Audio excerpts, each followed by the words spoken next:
know you're mixed about Deadpool and Wolverine, Marvel Studios' first R-rated movie, seemingly playing a big role for the Multiverse Saga leading up to Avengers 5 and 6.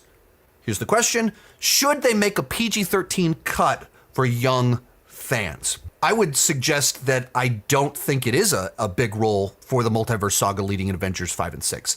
That's an assumption that I do not hold because of the back half of it, where if this was a major piece, it's a rated R film, you're cutting off a huge chunk of your audience for your movies.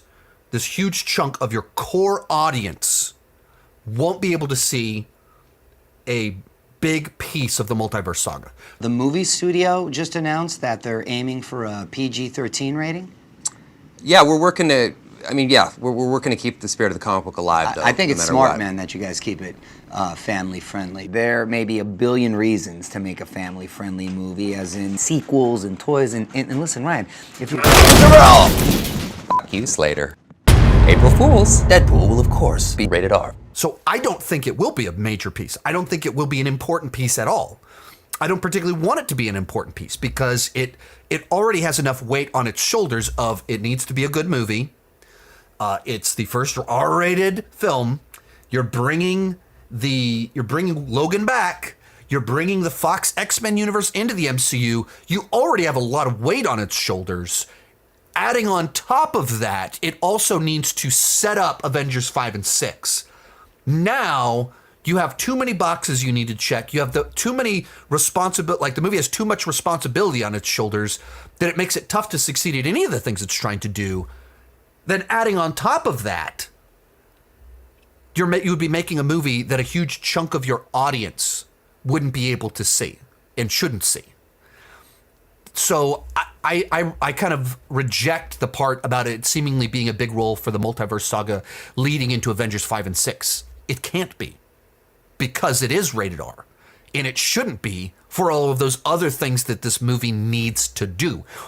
The movie appears to be using the Multiverse Saga and the rules established by the Multiverse Saga to pull the Fox X-Men universe over and be able to make Deadpool in the MCU. It's using Multiverse Saga, but I don't think that this is going to lay the foundation, the groundwork for what's to come.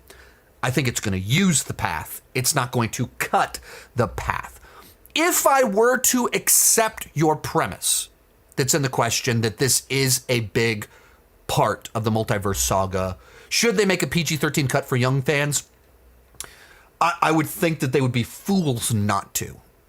They'd be repeating mistakes in a different way, where they made mistakes in making movies that are a sequel to a streaming show that not a lot of people watched. You'd be making the same mistake in a very different way if you made Avengers built on an R-rated film that half of your huge chunk of your audience can't or shouldn't watch. So I would think that they would and they should. But I think they would have announced that long before. Like, hey, we're going to put out the R-rated cut. 2 months later, we're going to put out the PG-13 cut that is for younger audiences so they can see the important stuff in there. They didn't do that. They made it clear they're not doing that, this is an R-rated film. So I reject the idea. I do not believe the idea that this will be an important part of the Multiverse Saga. Most of these clips are pulled from my Patreon live streams. I do about 6 live streams every single month. For $2 per month, $20 per year, you can get access to all the exclusive videos and live streams. For $5 per month, you get your name on my end card. At the top tier, you get a 30-minute video chat with me each month. The link down below in the description has more information.